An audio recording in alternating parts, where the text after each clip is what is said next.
the channel, everybody. My name is Adam, this is Vancity Audi, and this is the final dyno video with my RS3 for the year 2020.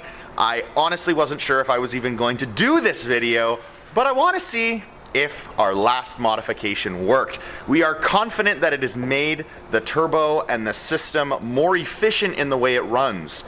But does it actually make power? That's what we're gonna find out today. If you watch my videos and you know what we've done to the car, I'm just gonna give you a quick rehash of what we did, and then we'll get on the dyno. For those of you that might not be familiar with the channel, I'm gonna quickly walk through my mods so you know how I'm making this power.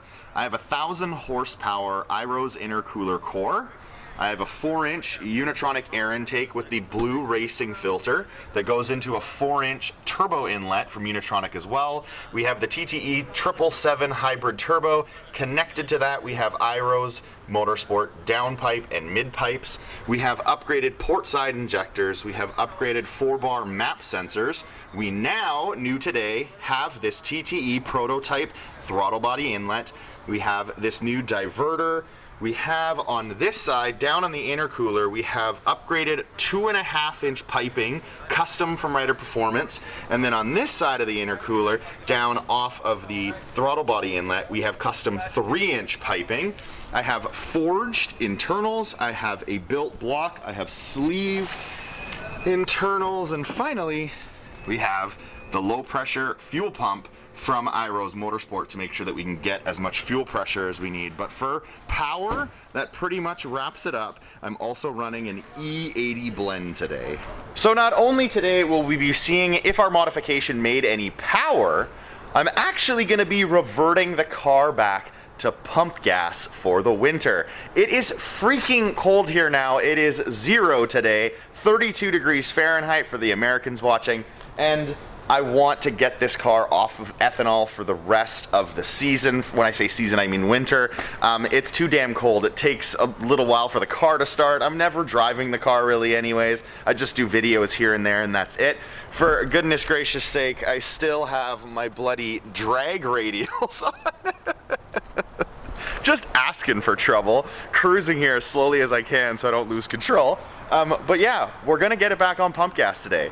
And if you watch the channel, you know that in my review video on my TTE777 turbo, I was saying that I preferred the TTE700 for its functionality, its usability, its flexibility to run it on a stock motor, 93 and E85, as well as a built motor.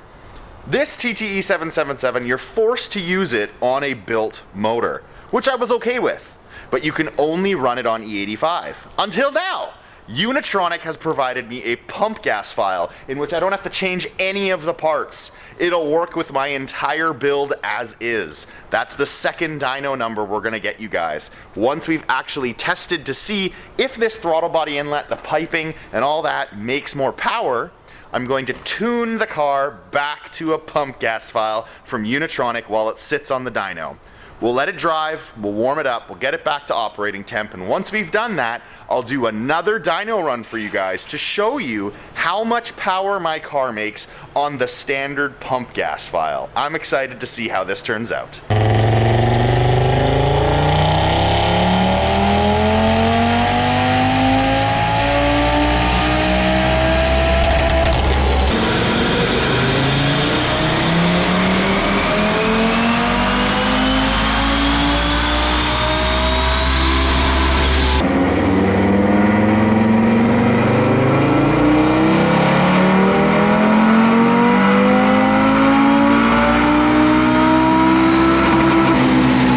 So those runs felt extremely good. The power band felt great. And when we turned to the side and looked at the figures, we didn't honestly believe it. I know for a fact the car is running more efficiently, and it is super cold out here. It's 0 degrees or 1 degree, 32 or 33 degrees Fahrenheit. The results of today's dyno have blown my mind yet again. Check out these figures. This is the run today. 744 wheel horsepower, 645 foot-pounds of torque. This was my previous run on a much warmer day, previous to any of the installs of the intercooler piping, the custom piping that we did, or of that throttle body inlet and different diverter. Look at that. Holy crap, guys. The spool is crazy. Yes, there's a big difference in weather, so that's going to play into it, but the flow and efficiency is also going to play a huge role. That is a tremendous gain, and that's why dynos, they're just a tool, guys. It's really hard to actually make your judgments off of this. As you can see, the massive difference. I was only expecting maybe 10 horsepower, if that. Just incredible. Super surprising results. It's because of how cold it is and the temperature's not the same and like the conditions aren't the same. It's physically impossible for me to tell how well that worked. I checked the logs. The wastegate duty cycle was down to 88%. So it's way lower than it was. The temp's not even close. It's gonna give you guys kind of an impression. It's cool to see that number on a dyno, but honestly it doesn't mean anything to me unless the conditions were exactly the same. But still pretty damn cool to see 744 wheel horsepower out of this dinky little 2.5 liter 5-cylinder with that big ass 66 mil TTE777 mounted on there. That was very cool to see. Now I hate to do this to you guys right in the middle of a dyno video, but I need to break something down for you because there's no way in hell that I made that additional 41 wheel horsepower from an inlet, from a diverter valve, and some new intercooler piping and colder weather. It didn't happen. There were a couple pieces to the puzzle that I forgot to fill you guys in on while filming this video at Racing Greed. So I'm gonna take a second now to let you guys know the other issues that we found and we think we sorted out. What you see here is my ethanol sensor. There are quick connects on either end of the ethanol sensor that connects to your fuel line. What ended up happening one day when I was filming is this top one actually popped right off. Fuel was spraying everywhere and it was a mess. Why that's so important to me is I think I may have been suffering from a little bit of fuel pressure loss previous to us putting on new quick connects on that fuel line. Now they're both seated, now they're both locked down, and our logs are looking better in terms of fuel pressure. That is definitely gonna help in terms of making power. The next thing is the battery. You might be wondering why the hell I'm back to using the OEM battery when I'm trying to reduce as much weight as I possibly can in this race car. Why that's so important is we noticed that we were not seeing proper voltage on my logs. This is something that I had never noticed before. We weren't having any electronic issues, so it's something that I never actually, sadly, I never looked at that on my log. And the very cool thing about the Unilogger is it actually logs your onboard voltage. So what we saw was 12 volts on my pulls. My data logs were showing that the voltage was way too low. So I pulled out my battery and I put back in my OEM battery. Dun, da, da, da, voltage back up to 14 or 14.1. That is going to make a major difference in how all of the components work in your car if they're not getting enough power. The voltage isn't there. So we think that might have aided in the power that we made as well. So to wrap this all up, I wanted to be as transparent as possible and to let you guys know there was more than just these few parts that we changed. There's no perfect way for us to tell from my results whether these particular parts made big power, little power. I want to say it made a little, but sadly, with the other underlying factors of the voltage not being quite there and my fuel pressure being a little low, it's pretty much impossible to tell. The one thing that I can offer you though is a DynoJet dyno result from another car utilizing the TTE777 and Unitronic software. I've had haters, as anyone can have once you have a YouTube channel. A lot of people on social media telling me that this DynoJet conversion is garbage. I will admit it seems inflated at the lower power levels, especially like what we've seen with my S4. But on the RS3, in the higher up echelons of power, it seems to be pretty bang on. And I'm gonna show you that right now. Here is an actual DynoJet dyno reading from a Unitronic tuned TTE777 in a TTRS. They made 739 wheel horsepower and 637 foot-pounds of torque. Those are extremely close to my numbers that I just achieved in my RS3. This leads me to believe that all along I have not been making the power that this 777 is actually able to make, and I am finally seeing the power that this turbo is capable of. But now to get back to winter mode, time to flash the car back to pump gas, fill it up with pump gas, blend it down to, I think I'm going to do about an E15 to E20 blend, and then run it again. Here we go, guys. I am finally switching back from ethanol over to pump gas. Tuning the car live on the dyno. As soon as the flash is done, we'll get it running and we'll get you another dyno run. So now that the car's flashed, we filled up the tank with pump gas and now we're watching that ethanol blend creep down slowly but surely. I'm looking for an E15 to E20 blend. So we're gonna sit here, let it idle until it goes all the way down, do a bit of driving on the dyno, and then we'll get to the next dyno run. It's all loaded up. We got the ethanol content down. It's showing E21, E22 on my gauge right now.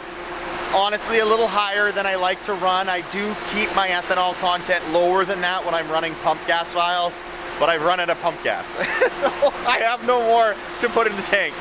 So Sean here at Racing Greed has driven the car a bit, gone through the gears, let the fuel go through the system, let the system adapt to this pump tune. We're cooling down the car now, and once it's cool enough, we'll get this run done.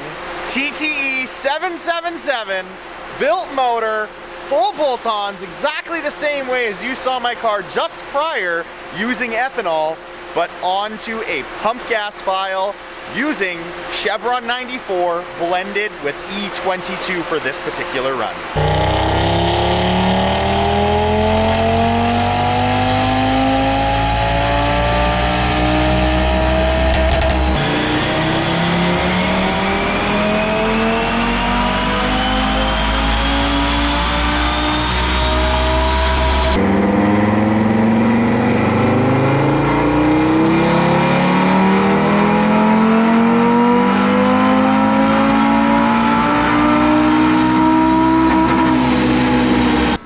One day, guys, I pray one day that I can get successful enough on my YouTube channel to have more cameras around me, because some of the dialogue that Sean and I have is pretty damn funny, epic, and I wish I caught for you guys.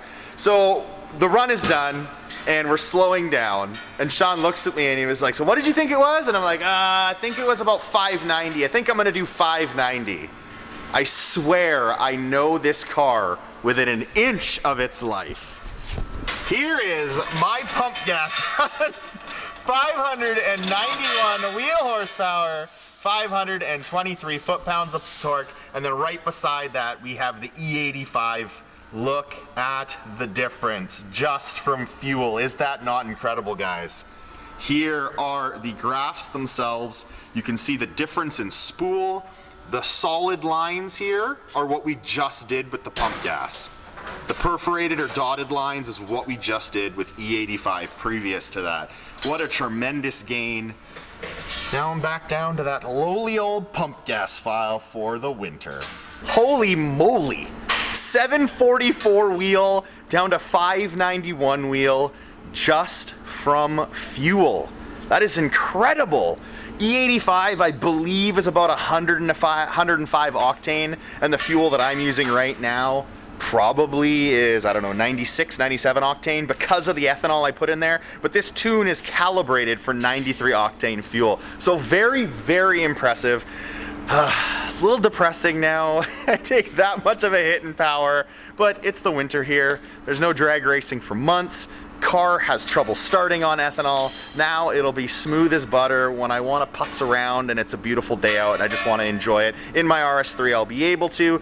Thank you so much to John Staffy at Unitronic for getting us a beta file using pump gas now.